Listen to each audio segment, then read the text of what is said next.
Uh, David, you said about networking seems to be quite a big, quite an essential thing in your business, sort of as you've grown.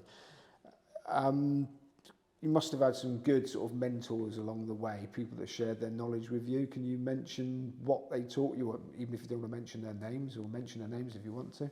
Sure. Well, I've been super lucky, incredibly lucky throughout my life. I've been surrounded by really great people that have been so generous to me with their time, with opportunities that they've given me, with all that advice, help with anything.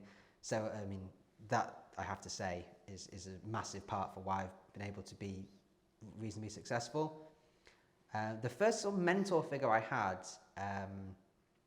I was very close to a guy called George Weinberg in Leeds, who was sort of like the godfather of Northern Gambling. He kind of took me under his wing a little bit early days when I was playing the casinos in Leeds. He gave me some good advice on what not to do in Vegas on my first trip, and I think I'd broken every single piece of advice within 46 hours, which obviously he would have expected.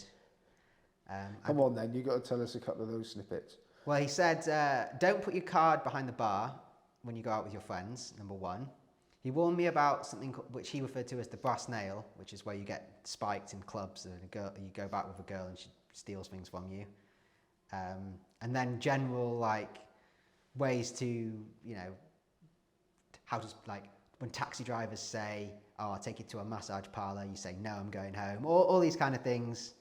And yeah, I think my very first night in Vegas, I hadn't even gone to bed, and I ended up in a strip club with JP Kelly, Dave Shallow, and Flushy, and card behind the bar, some stupid bill rung up. Night 2, barely been to bed, ended up spiked in a Mirage club and wallet stolen.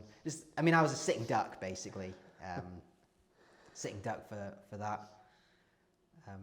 But as I started to move through sort of life, a guy called Julian Gardner, who very well known in Manchester, maybe less well known in London. He really showed me about professional angles to being a poker player. He kind of opened my eyes a lot to the more sort of nitty gritty of winning money at gambling. He's still a good friend of mine, very talented guy. Rob Young, who owns DTD, has been extremely kind to me over the years and given me lots of chat opportunities and help and introductions. Bernard Marantelli, who I think you've done a thing with, he's always extremely generous to me with advice and time, which is massively useful. These are huge hitters really. I'm lucky to be in their phone books, and I'm getting good counsel from them.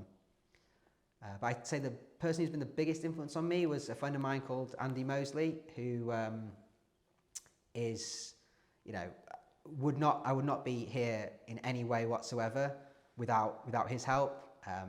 He taught me so much about gambling, sports betting, has introduced me to so many great people. He's helped me with money, with opportunities, with advice. A very, very, very kind, generous guy, and he's one of my best mates. So yeah, I would say that there isn't really a pound in my bank account or brick in the wall of my house that he couldn't claim to have had a big part in me acquiring, I'd say. So very, very lucky to have had him on board. And where did your entrepreneurial spirit come from? Entrepreneurial spirit came from my dad, who had his own gardening business for many years. He was always very much he's not a gambler, but he's a big risk taker in business. So he was always very much you don't have to be like everybody else. You can run your own business, make your own destiny, take your own path.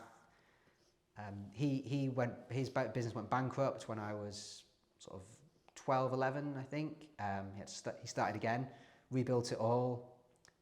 Very, very impressive. That time in my life, that time for him must have been super stressful, 11-year-old, 12-year-old kid just starting secondary school, business gone bankrupt, had to remortgage the house. And I look back at that time and never knew anything that was going on. So how to behave as a businessman and how to, be entrepreneurial definitely came from him. So he's a big influence to me. Now, you've obviously flown, we're in a lovely house here, you've got successful businesses. Do you ever sort of worry that one failure might bring you crashing down to earth? No, I don't worry that at all, actually. I'm perfectly ready to fail. I'm not worried. Ben Keith has a good saying. He says, try everything, but don't go skint doing any of it. So you're not worried that, and do you worry then that, you are diversifying to a certain extent. Do you worry that you might spread yourself a bit too thinly? Yeah, I worry about that constantly. Well, I do spread myself too thinly. All the people that I've mentioned who give me good advice, the piece of advice they always give me is you're doing too much, just chill out and take things a bit slower. For some reason, I seem incapable of listening to it, but I'm getting a little bit better. I've hired a few more people to work for me who have taken away some of the more time-consuming jobs so I can focus on different things. I'm getting a little bit better at partnerships, working with other people. So yeah, I'm for sure spread too thin. There's no question about it. Are you a wolf in sheep's clothing? Because, you appear to be just a nice, normal guy. But if people didn't know you, they'd never know you've been this successful just by looking at you, no offence. So would you say you're kind, ruthless? How would you describe you as a businessman? Don't know if I would say I was kind or ruthless. But I'm going to the extremes now. You can be anything in between, obviously. So yeah, I think I would like to think that I'm very fair. I always try to be fair. It's important to me that all the dealings I do are fair. It's important to me that people think I'm fair. Maybe I've even gone a little bit too far, essentially cost myself money by sort of being over fair in spots. But yeah, I think it's most important to be fair. I think probably would make a little bit more money being a bit more ruthless, and I would hope that people think I'm kind. I certainly wouldn't want to be unkind. And your business, you've got business things going on all around the world, 24/7. You can't be awake all the time. How do you switch off from it? I don't really switch off from it. I should do. My fiance Laura, she goes mental at me because I'm on the phone constantly. I play golf. I'm a keen golfer, and that's good to switch off. But yeah, for the most part, I just don't. I should. Now you've told me that you're I know that you're well known and well respected in what is really a sort of underground world, without making it sound criminal. But why are you blowing your cover doing this?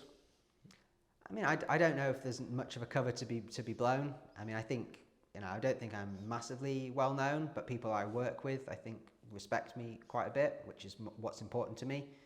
There wasn't any upside or downside. It just felt like a fun thing to do. Now, are you ready to delegate so that you can go and live on a beach somewhere? No. Or is that ever going to be on the horizon?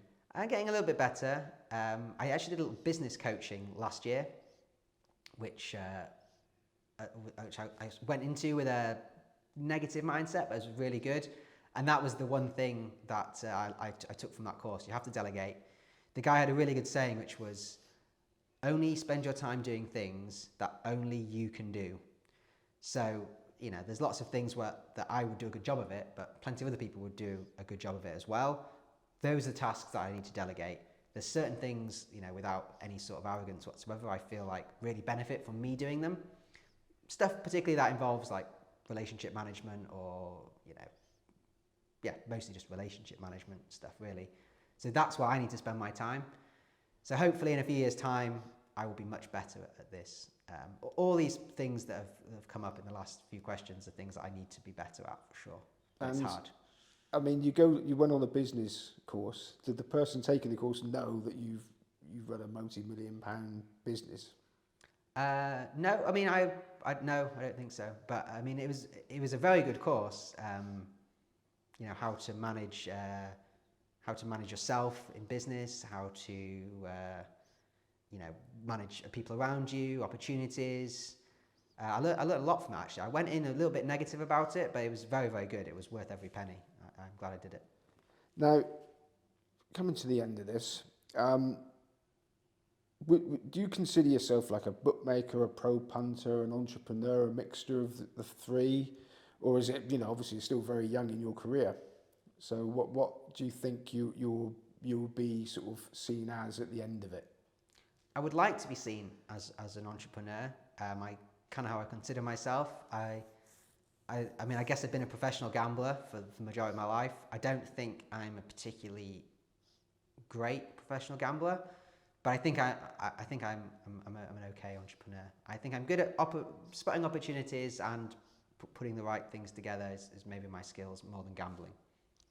Okay, now I was interested to learn that you still play poker even though you've got the expectations of winning. I mean, do you just pay for your pastime? Is that what it is now? Yeah, well, I love poker. I mean, I really do. Like, this whole life that I've ended up in has come from poker, really. All my friends are poker players, pretty much guys that I met through poker. Most of my contacts have come directly or indirectly through poker. So the whole thing is very, the game is a special place in my heart. I enjoy it. I don't play very often because I don't have the time, but I play 5 or 6 times a year, and I don't expect to win. Like, I want to win. I try to win. I don't think I necessarily am expected to lose an awful lot, if anything, but I'm not, thinking I'll play here because the hourly's this, or this is a soft game, or that's a good game. I mostly play when I can, when I have the time, and when it sounds like it would be good fun. All right, now we're going to close this interview, spinning it right round to almost the beginning when you were a professional poker player. You used to write a blog, and people would be envious. You had 30,000 regular readers. Have you got any stories from that period that you want to conclude this interview with? Yeah, well, yeah, the blog was a lot of fun. It was mostly just me rambling about shenanigans. I was sort of like a young kid having adventures, and I just spewed them down on paper because it was kind of cathartic for me, and I think people quite enjoyed reading it. The best blog, it got over 200,000 views, unique hits. It was from a Vegas story, and it might actually be my favourite ever Vegas memory, and I know it's a favourite of all of my friends. The blog's title was called The Tabs on Pab, and the story is we've been out drinking. There's a big group of us, some of us for 20 hours, 30 hours. I think I'd been up for closing in on 2 days. This was kind of common practice back then. We were just a little bit off the rails. And we were bowling, I'm pretty sure at the Gold Coast bowling. And we finished bowling, we've been playing some silly drinking game. And we come up with this game where we're going to have, we booked a table in 45 minutes at the TGI Fridays in either the Gold Coast or the Golden Nugget, some sort of like fairly lowbrow casino. And the deal was, you have to go into the casino and find a date. You have to be, at the minute that the reservation is full, you have to be there with a date. And if you're not with a date, then you're picking up the whole bill. And there's 14 of us or something, so this is likely to be like a 30-person meal. I mean, it is TGI Fridays Gold Coast, but it's still not going to be cheap. I was with a good friend of mine, Chris Moorman. Everyone sort of splintered off into pairs to find their dates. Me and Chris managed to find a nice lady from Pittsburgh called Phyllis, who I think was 65 or older. And then, well, obviously that's one, but we need a second. But luckily her mother, Dolly, was also there. So we first to show up with Phyllis and Dolly. Other friends all come with various different people, like a real mismatch. And then one guy's missing, a friend of ours called Pab, Paul Fulton, who's a great friend of mine. And then we're drinking, morale is sort of soaring at this point. And, everyone's like, the dates are sort of like, would it be okay if I get a beer? And we're like, get a beer? Get 5 beers. And they're like, what? We're like, the tab's on Pab. Get 5 beers. And then all of a sudden we're making such a racket. All these tables nearby are like, what the hell's going on? And we're like, do you want some beers? And they're like, oh, we couldn't. We're like, of course you can. The tab's on Pab. And then all of a sudden, we're buying everyone in the restaurant like pitchers of beer. Pab hasn't arrived yet. He comes back on his own with no date. I mean, he's lost anyway because he's missed the time. He comes back on his own date, and then the entire restaurant starts chanting, "Tabs on Pab, tabs on Pab, tabs on Pab." And he just, yeah. Well, that's a brilliant wedding. Does Pab still speak to you? Pab still speaks to me. We actually lived together after that, and yeah, he's back up in Yorkshire. But yeah, he took it great. He told us afterwards that he didn't fancy himself for the date, so he played blackjack and won a couple of grand and just about covered the cost of the bill. Brilliant stuff. Well, everybody needs a sportsman in gambling, don't they? Well done, Pab. He took it very well. Anyway, on that note, David Nicholson, thank you very much. Thank you so much. It's been a pleasure.